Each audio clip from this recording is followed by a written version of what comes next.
When my fiancé was on his deathbed in an earthquake, he made his older brother, James Stork, promise him that he would take care of me after his death. James kept his promise and took care of me for 5 years. One day, we got drunk, and in the moment of recklessness, we ended up sleeping together. As a result, I got pregnant. Remembering the ring that James kept hidden in the drawer, I became excited and could not wait to tell him the news. However, as I entered the house, I was walking in the middle of James and his one true love, Jane Lennox, having a heated lovemaking session. Seeing this, my face turned as white as a ghost, and I fled from the scene. However, his hoarse voice called out to me, "Sandra Lane, could you help me buy a box of condoms?" I crushed the pregnancy result tightly in my fist as I gave out a bitter smile. After I returned with a box of condoms, James transferred $1,500 to my account for running errands for him. Jane, his lover, turned her gaze at me after looking at the box briefly. Her eyes were full of malice when directed to me. Then she said, "James, your sister-in-law looks so innocent, but she sure knows how to pick things." James's gaze was sharp as he scolded, "You're still young. Stop meddling in adult matters. Go stay at a hotel for a few days before coming back." I obediently left and never came back.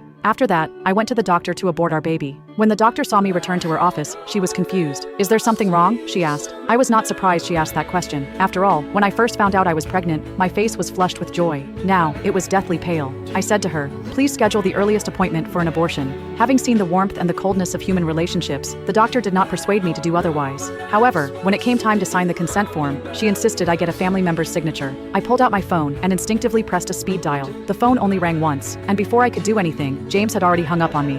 I forced a smile and told the doctor, "I don't have any family. I'll sign it myself." After the abortion procedure finished, I found out that James had sent me a message, along with a screenshot of a hotel reservation. It said, "Don't call me unless it's an emergency. You know the reason." The man was considered enough to book me a hotel room for an entire week. I was not dumb. After I saw the diamond ring on that woman's finger, what else was there to understand? When I saw the diamond ring in the drawer, I was too foolish to think James had prepared it for me. Even more absurd, I thought he might remember that night of madness between the two of us. I looked at the bloody remains of the tiny life I had lost and left, and at that moment, my heart turned into ashes. The superior luxury room hotel that I stayed in had everything that I needed. It was as cozy as the bedroom James had set up for me. However, as I curled under the blanket, all I could feel was a bone-chilling coldness. With trembling hands, I made a call. "Senior, you mentioned putting together a medical aid team for Africa. Count me in." Although thrilled I wanted to join her, she was thoughtful and cautiously asked, "Sandra, didn't you say before that your brother-in-law wouldn't let you go to Africa? Did you two have a fight? Just because you're angry, don't act on impulse and leave with me. If he finds out and becomes panics, he'll search everywhere to find you."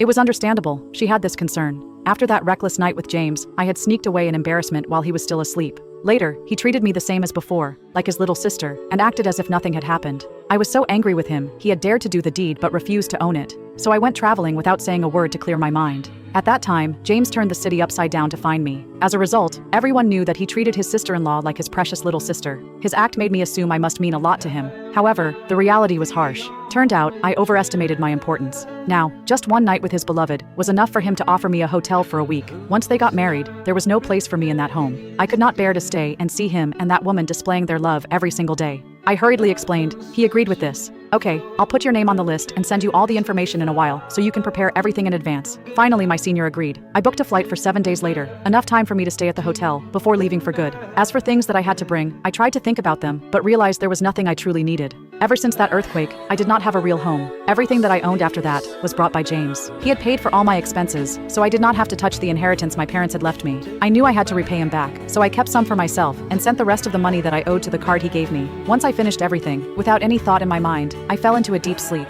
In my sleep, I felt as if the building was shaking. I was too deep in my sleep that when my phone rang, I did not hear it, even though it rang multiple times. Then someone pounded urgently on the door. "Sandra, open the door." Hearing James's anxious voice jolted me awake, and for a moment, I did not know where I was. I opened the door in a dazed state. When he saw I was okay, relief washed over his face, but it quickly turned to anger. "What's wrong with you? You were ignoring my calls and messages. Are you trying to scare me for fun?" After I picked up the phone, I realized James had called me multiple times. While I was asleep, another earthquake struck. "Sorry, I was in a deep sleep and didn't hear anything," I apologized. James exploded. "Don't lie. You're terrified of earthquakes. Even the slightest tremor keeps you up all night." He was not wrong. Every time it happened, he would stay up with me and assure me that he would protect me. He even said that even if the building collapsed, he would be there with me until the very end. When I saw his misbuttoned shirt, a strange, warm feeling filled my heart. Turned out, he did still care about my safety. Yet, as soon as my gaze landed on the marks on his neck, I snapped from my imagination. I realized his concern was not for me at all. He was only looking after me because of his dying brother's last request, and I was just a pitiful orphan who happened to be part of his responsibility. "I guess I was just too tired," I calmly said. Clearly, James did not believe my claim because he looked inattentively at my face for a while before reprimanding me coldly. Why is your face so pale? Did you do this just to make me come here? I looked up and saw the frustration in his eyes. In the past, if there was an earthquake and he saw my pale face, he would tell me not to worry and that everything would be fine. Now, when he saw my pale face, he accused me of putting on an act and painted it white. Although my lips stretched into a smile, inside, I felt like I was soaking in ice-cold water. Sorry for ruining your night, big brother. Go back and keep your girlfriend company. I hadn't called him big brother in a long time. The name that slipped out of my mouth made James's lips tighten into a thin line, and in his dark eyes, I saw the emotions I could not decipher. You're coming back with me. If there are aftershocks, I'll feel better knowing you're safe with me and Jane. Besides, this will prevent you from doing this kind of stunt again, he added. I won't cause any trouble. You can go. I refused to leave. James, who had almost lost his patience, frowned. Because you wouldn't answer your phone, I had to leave Jane alone. Can't you be more considerate? I had already aborted our child and planned to leave quietly. Was not it sensible enough? What more did he want from me? Before I could say anything, his phone rang. A delicate, tearful voice asked, James, when are you coming back? I'm scared. Jane, don't worry, I'll be back soon, James assured her with a gentle tone while giving me a look. His eyes urged me to cooperate. The fact that he thought of me during the first sign of the earthquake was already enough for me. After all, we were not related by blood, and he had taken good care of me for years. If I still did not that it was time to draw a line, I was being ungrateful. James was still on the phone when I refused to leave, so he picked me up and threw me over his shoulder, then carried me to the elevator. When I was busy struggling and telling him to put me down, I accidentally knocked his phone to the floor. Angry and frustrated with my antic, he slapped my backside hard. The crisp sound echoed down the hall. We were so shocked that we both froze at the same time. The warmth of his hand seeped through the thin fabric, making me feel uncomfortable. When the thought of the mistake we made that night went through my mind, my cold body turned hot. The little girl who passed by covered her mouth and snickered as she ran away. I overheard her excitedly gossiping with her friend around the corner. I just saw the cutest couple. I bet they won't leave the hotel room for days. When James, who had been stunned silly because of his action, heard this, he immediately threw me to the floor. His usually calm demeanor shattered as his face flushed all the way down his neck.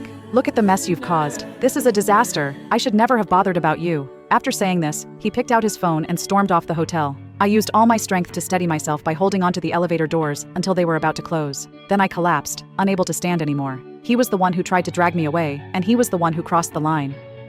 If that was enough to embarrass him, what about his act of getting me pregnant? What did that mean? As my emotions surged, I felt a rush of blood flowing from between my legs. Darkness clouded my vision, and I fell backward. When the young woman saw me collapse, she shouted toward the elevator. Hey, your girlfriend just fainted. I forced my eyes open, catching only a glimpse of the elevator numbers dropping steadily. The number stopped on the first floor and stayed there for a long time. The girl who had been watching earlier rushed over and helped me up. When she saw the blood pooling beneath me, she was furious. What's wrong with him? Did your boyfriend just leave you here like this? I managed a bitter smile. You've got it wrong. He's not my boyfriend. However, she automatically assumed that we had argued and broken up. With her support, I tried to make my way back to the room, but after just a few steps, everything went black, and I passed out completely. When I opened my eyes again, all I saw was white. The familiar smell of disinfectant told me I was in a hospital. Are you awake? Asked the nurse. After she checked on me and confirmed that I was stable, she began to complain. What's wrong with your emergency contact? I had tried to call him so many times, but every time, he hung up on me. You're lucky. The girl who bought you here covered your medical expenses. I pulled out my phone and looked at my call history. There was no doubt about it. James was truly angry this time. However, I did not have any intention to explain anything or make peace with him. I actually felt a sense of relief that he did not answer the phone. Otherwise, I could not hide the fact that I had just miscarried. I stayed in the hospital for a few more days before heading back to the hotel to collect my belongings. However, when I went there, I was told that James had already checked me out. The staff who handed me my luggage gave an apologetic look, but there was a hint of amusement in their eyes. As I left, I overheard their gossip, their words clear as day. It seems she must have fallen out of favor, right? Of course, Mr. Stork is already engaged. There's no place for her now as his sister-in-law. I thought she'd be the one to win his heart after all these years. Turns out she lost to his true love instead. In the hotel lobby, a news report played on a screen, announcing James and Jane's engagement set for the next day. I acted like I didn't hear anything, flagged down a cab and headed to the airport. As the cab moved, the scenery outside the window turned blurred, and I closed my eyes out of sheer exhaustion. The car kept driving, much longer than it should have. When I opened my eyes, I realized something was wrong. Panic set in as I glanced at the rearview mirror. The masked driver's gaze flicked toward me. It was cold and snake-like. I tried to stay calm and discreetly pulled out my phone to call for help. Unfortunately, he realized my movement. He gave me a sinister smile and slammed on the brakes.